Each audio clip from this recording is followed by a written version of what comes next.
60 साल तक film industry में अपना नाम जमाना धर्मेंद्र के लिए क्या किसी भी एक्टर के लिए आसान नहीं है, लेकिन धर्मेंद्र ने इस इंडस्ट्री में जिस तरह से अपना पैर जमाए रखे हैं, इसके पीछे भी बड़ी कहानी है। आज धर्मेंद्र से जुड़े कुछ रोचक किस्से बताते हैं जिन्हें सुनकर आपको भी उन पर गर्व होगा। 8 दिसंबर 1935 को पंजाब में जन्मे फिल्म एक्टर और निर्माता धर्मेंद्र का पूरा नाम धर्म सिंह देओल है। धर्मेंद्र के पिता स्कूल हेडमास्टर थे। अपने गाँव से मीलों दूर धर्मेंद्र ने एक सिनेमा घर में सूर्या की फिल्म दिल लगी देखी और इससे वो काफी ज्यादा इम्प्रेस हुए और वहीं से उन्होंने अपने करियर फिल्मों में बनाने के लिए निश्चय कर लिया था। धर्मेंद्र ने 40 दिनों तक रोजाना दिल लगी देखी और इस फिल्म देखने के लिए मीलों पैदल चले। धर्मेंद्र को जब पता चला फिल्म फेयर नामक पत्रिका नई प्रतिभा की खोज कर रही है तो उन्होंने भी फॉर्म भरा। धर्मेंद्र ने कहीं से अभिनय नहीं सीखा था, इसके बावजूद उन्होंने तमाम प्रतिभाशाली लोगों को पीछे छोड़ा और वो इस टैलेंट हंट में चुन लिए गए। धर्मेंद्र को लगा कि अब उन्हें फिल्मों में आगे बढ़ने के लिए कोई नहीं रोक सकता, लेकिन यह बातें महज सपना साबित हुई। उन्हें जमकर संघर्ष करना पड़ा। कई बार सिर्फ चने खाकर, बेचकर, सोकर उन्हें रात बितानी पड़ी। फिल्म प्रोड्यूसर्स के दफ्तर में चक्कर लगाने के लिए वो मीलों पैदल चलते थे ताकि पैसे बच सके और उससे कुछ वो खा सके। एक बार धर्मेंद्र के पास भोजन खरीदने के लिए पैसे नहीं थे। थके हारे वो अपने रूम पहुँचे जहाँ पर उनके रूम पार्टनर का एक खाने का पैकेट रखा था। भूख मिटाने के लिए धर्मेंद्र ने उससे पूरा खा लिया। सुबह हालत खराब हो गई और डॉक्टर के पास उन्हें ले जाया गया। डॉक्टर ने सारा माजरा सुनकर कहा कि इन्हें दवा की नहीं भोजन की जरूरत है।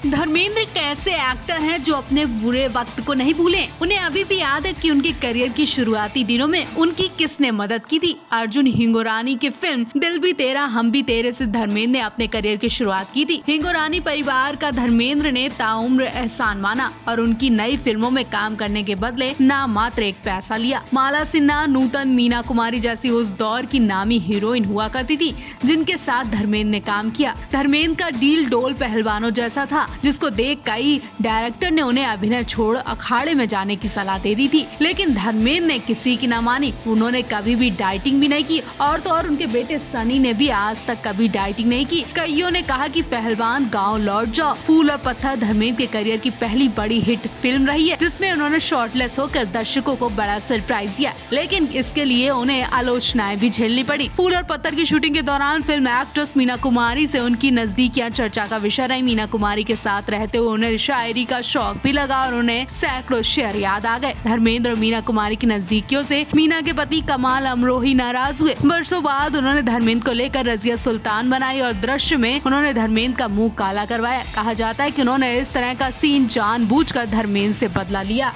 धर्मेंद्र को भले ही एक्शन हीरो के रूप में जाना जाता है, लेकिन धर्मेंद्र ने कई हास्य और रोमांटिक फिल्में भी की हैं। हिंदी फिल्म इतिहास के सबसे खूबसूरत हीरो में से एक धर्मेंद्र एक माने जाते हैं। उनकी सेहत और चेहरे की चमक देख महान अभिनेता दिलीप कुमार ने एक बार कहा था कि वो अगले जन्म में धर्मेंद्र जैसी शख्सियत पाना चाहते हैं। दिलीप कुमार की धर्मेंद्र बेहद इज्जत करते हैं। वो उन्हें अपना बड़ा भाई मानते हैं और अक्सर दिलीप कुमार के पैरों में बैठ जाते थे। दिलीप कुमार से मिलने के लिए वो नियमित अंतराल से उनके बंगले में जाते थे और उनका खाना पीना अक्सर वही हुआ करता था। गोविंदा भी धर्मेंद्र के बड़े फैन हैं। जब गोविंदा की पत्नी गर्भवती थी तो उन्होंने अपनी पत्नी को धर्मेंद्र का फोटो दिया था ताकि उनका होने वाला बच्चा धर्मेंद्र की तरह खूबसूरत हो। ये बात जब धर्मेंद्र को पता चली तो उनकी आंखों से आंसू आ गए। ऋतिक रोशन भी धर्मेंद्र के फैन है। बचपन में उनके कमरे में भी धर्मेंद्र का बड़ा पोस्टर लगा हुआ था। कुछ वर्षों पहले ऋतिक के मस्तिष्क की सर्जरी हुई थी। ठीक होने के बाद सबसे पहला फोन उन्हें धर्मेंद्र का ही आया था। सलमान खान भी धर्मेंद्र के फैन है। धर्मेंद्र भी कई बार कह चुके हैं सलमान और उनमें कई समानताएं हैं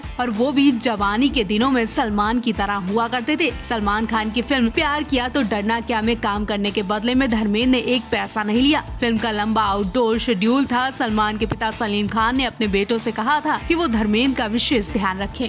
ये धर्मेंद्र की खुशकिस्मती ही है कि उन्हें दो पत्नियां मिली और दोनों धर्मेंद्र को बेइंतहा प्यार करती थी। दोनों धर्मेंद्र के लिए जान लुटाने के लिए आज भी तैयार हो जाती हैं। इतना ही नहीं, हैरानी तो तब हुई जब तीसरी औरत ने भी धर्मेंद्र के लिए सारी हदें पार कर दी थी। जी हाँ, हेमा मालिनी से दूसरी शादी करने के बाद धर्मेंद्र का दिल फिर से एक एक्ट्रेस पर आ गया था। उसका नाम था अनीता राज। कहा जाता है हेमा मालिनी से लव मैरिज के बाद धर्मेंद्र का दिल अनीता राज पर आ गया था। खुद से 26 साल छोटी अनीता के लिए उनका दिल धड़कने लगा। कहा जाता है कि कुछ समय बाद अनीता भी धर्मेंद्र को पसंद करने लगी थी। धर्मेंद्र डायरेक्टर से अनीता राज को अपने ऑपोजिट कास्ट करने के लिए भी कहने लगे थे। धर्मेंद्र की इस आशिकी के बारे में जब हेमा मालिनी को पता चला तो उन्होंने धर्मेंद्र की खबर ली। हेमा ने धर्मेंद्र को सख्त हिदायत दे दी कि अनीता से दूर रहें। फिर दोनों की कोई फिल्म साथ में नहीं आई। अनीता धीरे धीरे टीवी की ओर मूव करने लगी और फिल्मों से दूर होने लगी। अनीता और धर्मेंद्र की कहानी का यहीं पर अंत हो गया।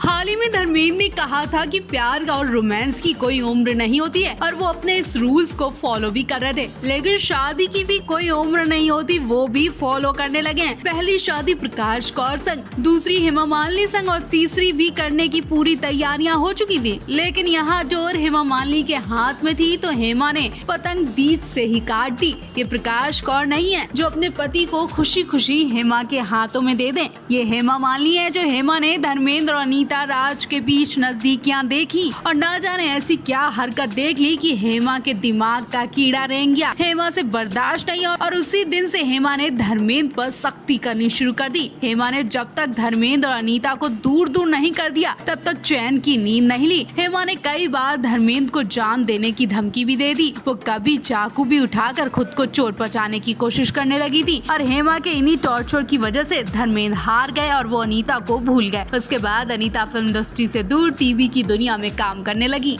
हेमा मालिनी को आज भी बला की खूबसूरत एक्ट्रेस कहा जाता है। 75 की उम्र में अगर हेमा रेड साड़ी गहरी लिपस्टिक लगा ले तो लोगों की नजरें नहीं हटती हैं और धर्मेंद्र खुद उनकी नजर उतारते हैं। लेकिन क्या आप जानते हैं कि प्रकाश हेमा के बाद भी धर्मेंद्र का मन किसी और खूबसूरत एक्ट्रेस पर मचल गया था और वो एक्ट्रेस थी अनीता राज। हेमा मालिनी इतनी सुंदर होते हुए भी धर्मेंद्र अनीता राज की खूबसूरती के दीवाने हो गए थे, वो भी शादी के बाद। हेमा मालिनी के संग वही धोखा होने वाला था जो प्रकाश कौर के संग हुआ, लेकिन हेमा मालिनी ने टाइम रहते धर्मेंद्र की चाबी कस दी और अनीता राज को इतनी दूर फेंका कि अनीता चाहकर भी धर्मेंद्र के आसपास नहीं भटक पाई। अनीता राज को आज भी धर्मेंद्र से प्यार है, लेकिन हेमा मालिनी के होते हुए अनीता राज धर्मेंद्र पर आज नजर नहीं डाल सकती हैं। हालांकि कुछ महीने पहले एक शो में अनीता और धर्मेंद्र को बतौर गेस्ट बुलाया गया था, जहां अनीता ने धर्मेंद्र को देखते ही नजर झुका ली। झुकी नजरें साफ बता रही थी कि अनीता आज भी धर्मेंद्र की रिस्पेक्ट करती हैं, प्यार करती हैं, लेकिन हेमा किसी भी कीमत पर धर्मेंद्र को किसी को नहीं दे सकती हैं, क्योंकि ये हेमा मालिनी है, ना कि प्रकाश कौर।